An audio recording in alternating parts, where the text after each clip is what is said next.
Audio Jungle. Audio Jungle. Audio Jungle.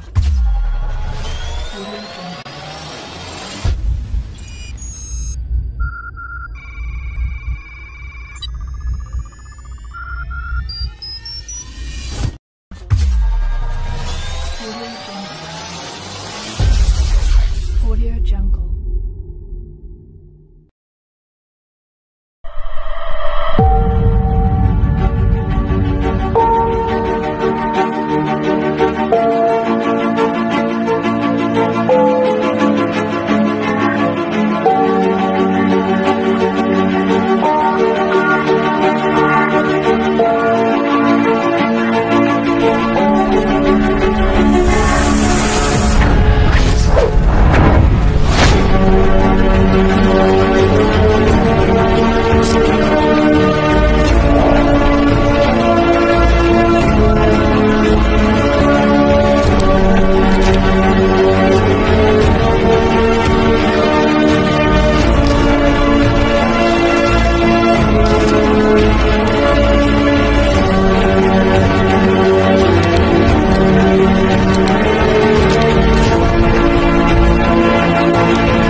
Welcome sa channel na ito, kung saan niluluwalhati natin si Jesus na Kristo.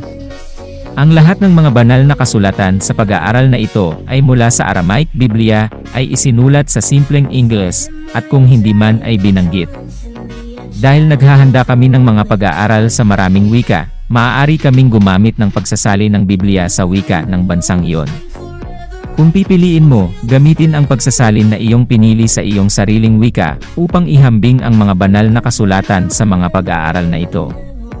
Ipinakita namin ang lahat ng mga banal na kasulatan na ginamit sa pag-aaral na ito, bago matapos ang video na ito.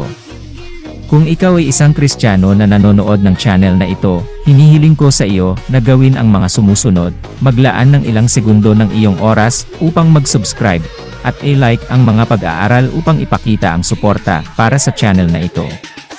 Gamitin din ang channel na ito para mag-post sa mga komento ng maikling patotoo kung paano ka iniligtas ni Yeshua na Kristo at binago ang iyong buhay.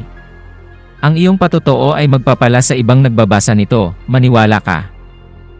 Narito ginagawa namin ang aming makakaya upang ibahagi ang ebanghelyo ni Yeshua na Kristo sa hindi bababa sa 20 pangunahing wika. Sa halos bawat video mula sa sandaling ito ay ibabahagi natin sa pamamagitan ng Biblia na si Yeshua na Kristo ay Diyos at tagapagligtas. Ang aming misyon ay gawin kang isang matalinong alagad ng ating Panginoon at tagapagligtas na si Yeshua na Kristo.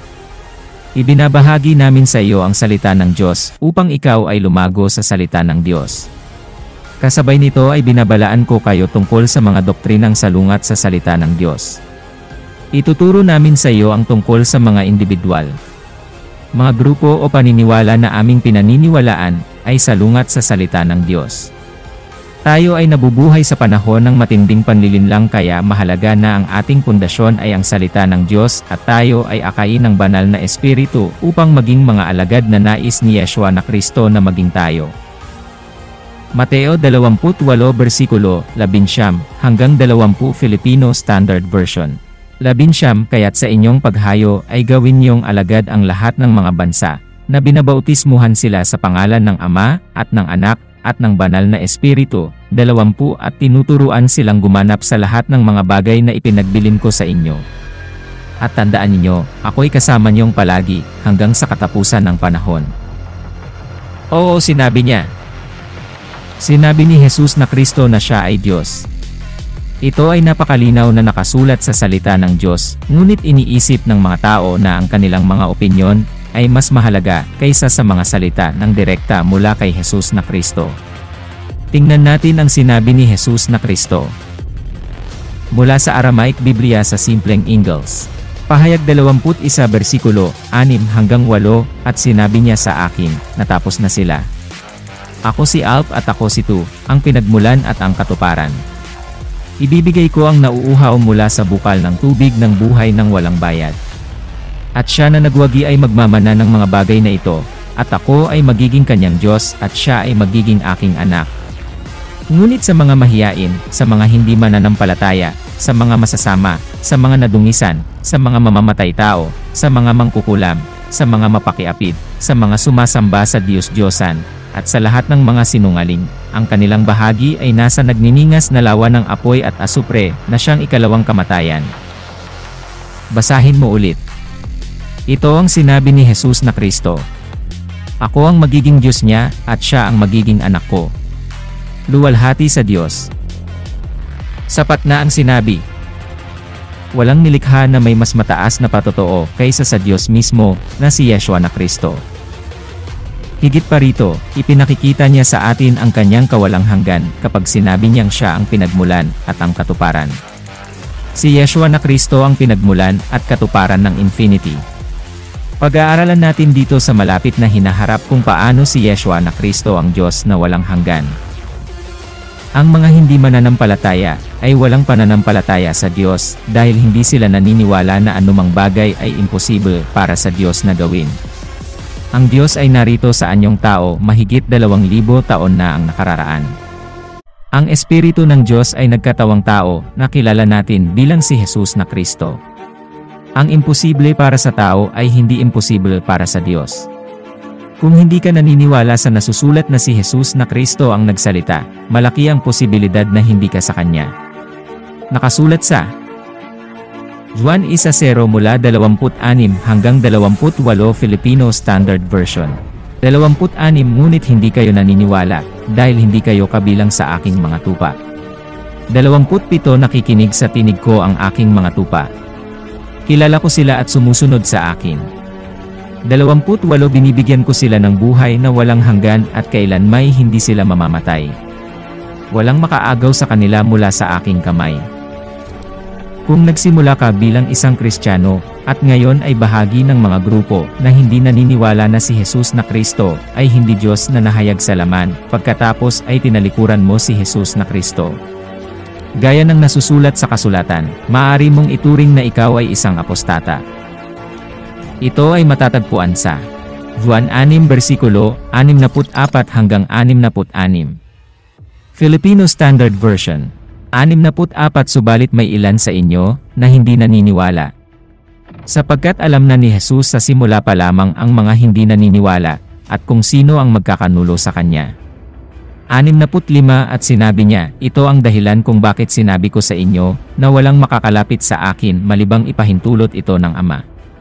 66 pagkatapos nito, marami sa mga alagad niya ang tumalikod at hindi na sumunod sa kanya. Luwalhati sa Diyos. Dahil sa kasabihang ito, marami sa kanyang mga alagad ang nagsiuwi at hindi sumama sa kanya. Pansinin ang bilang na 666 sa talata na magkakaugnay kapag nakita mo ang kabanata 6 at talata 66. Tingnan kung ano ang sinasabi ng mga banal na kasulatan na ang mga taong ito ay lumakad na kasama ni Jesus na Kristo, ngunit dahil hindi sila naniwala sa kanyang mga salita, kaya hindi na sila lumakad na kasama niya. Kapansin-pansin na ang isang apostata ay maaaring maiugnay sa sistema ng halimaw dahil binanggit ang mga apostata sa kabanata 6 versikulo 66. Gayon din, ang lahat ng hindi naniniwala sa mga salita ni Jesus na Kristo ay hindi nakakaalam na sa oras ng kanilang paghatol ay ang mga salita ni Jesus na Kristo ang hahatol sa kanila. Juan 12 verse 48. Filipino Standard Version. 48 may hukom na hahatol sa sinumang nagbabaliwala sa akin, at hindi tumanggap ng aking salita. Ang salitang sinabi ko ang hahatol sa kanya sa huling araw. Kung nabiyayaan ka ng turong ito, at nagustuhan mo ang video na ito, at mangyaring mag-subscribe, at i-like ang mga pag-aaral sa channel na ito.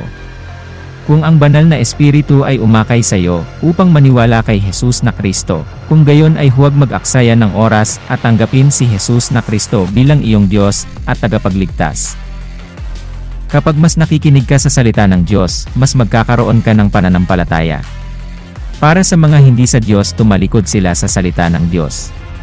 Para sa mga sa Diyos, nakikinig sila sa salita ng Diyos. Juan 8 versikulo 47. Filipino Standard Version.